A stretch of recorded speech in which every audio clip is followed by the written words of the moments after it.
What should be done, straightforward, to avoid that those situations we saw recently repeat and repeat and repeat again? Two things need to happen. One is to save lives. We still have about 400 people out there in the woods around Bihać.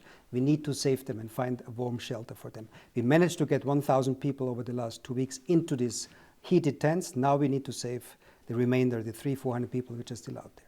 Secondly, and very importantly, we need to find a political solution. The political leaders of this country need to get together and find a fairer distribution sharing.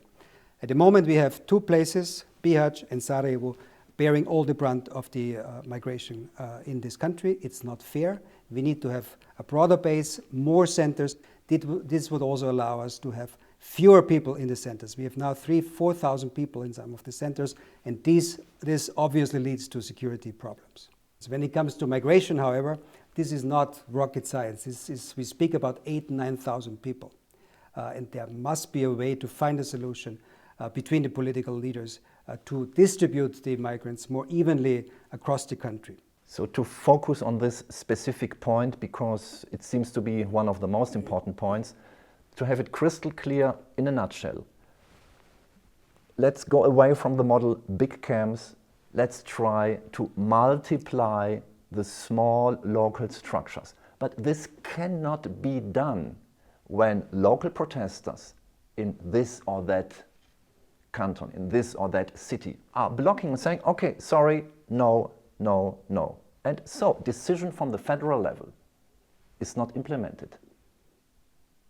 Where do the local protesters come from? They come from a situation like in Bihać, where you have a lot of migrants at one place in the centers of cities. This is the problem. Let me give you an example. Neighboring country here, Serbia, has put in place a system which is not perfect, but which is much better because they have 20-25 centers, about the same number of migrants, 8,000-9,000 people, but spread out over the whole country, and this makes the big difference. You're the one giving the money, I mean, not you personally, but the European Union is financing heavily the migration management here in Bosnia and Herzegovina. We have in Bihać a fully equipped camp. I visited it yesterday. We had exclusive access inside. We saw the empty containers. We saw the nice stickers paid by the European Union. Hundreds of stickers all around. And this huge camp is empty while people are outside. This is so crazy. Well, this is the whole absurdity of the situation. You know, this is a kind of, if you want, a luxury problem. In many countries and continents in Africa and Middle East, humanitarian organizations have to withdraw because there are no funds to support it. Here we have enough money. We have, as you say, camps which are ready to host migrants. This Bira camp has a capacity of 2,000 people. It's not being used because the local leadership there decided to close it down on their own. This is not their competence.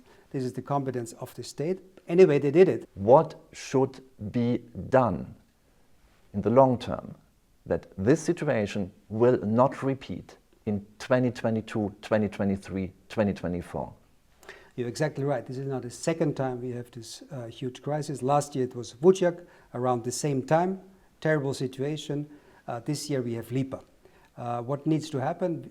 What needs to happen is that we have a political understanding and agreement that this is a task for the whole country.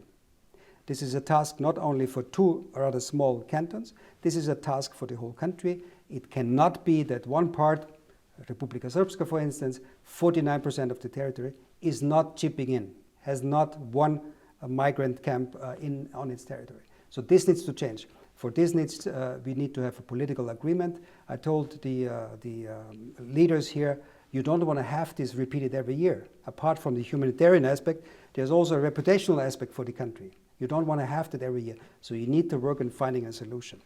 Do you see any perspective that Bosnia and Herzegovina will sign more readmission agreements with other countries? We saw it a few months ago with Pakistan. Is there any information you can share with us regarding this specific point? Will there be further readmission agreements? This was the talk I had with the Minister of Security last week.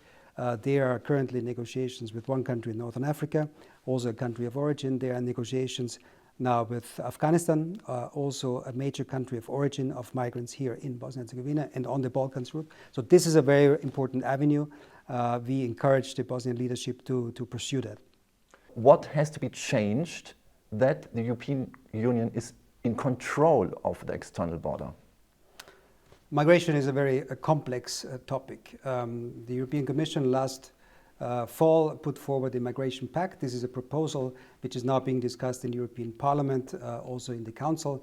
What needs to happen is a number of things. We need to have solidarity and responsibility on the one hand, and of course we need to work on speeding up the asylum procedures. It can't be that you wait for years for an outcome of the asylum procedure. What we also need to do is to work especially with the countries of origin, from where the migrants come from, to help them and to work at the root causes of migration. And very importantly and lastly, we also need to help and support those countries which are on the routes, like Bosnia and Herzegovina, and that's what we do here on a daily basis.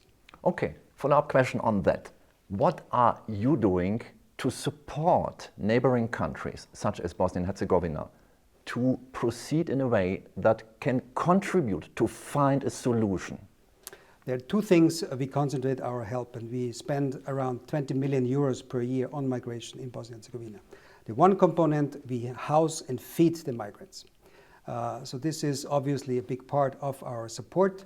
We have every day about 20,000 meals which we prepare for these people. There's also medical aid we provide. So this is the one part. But the other very important part is and component is to work on the capacity building for Bosnia and Herzegovina.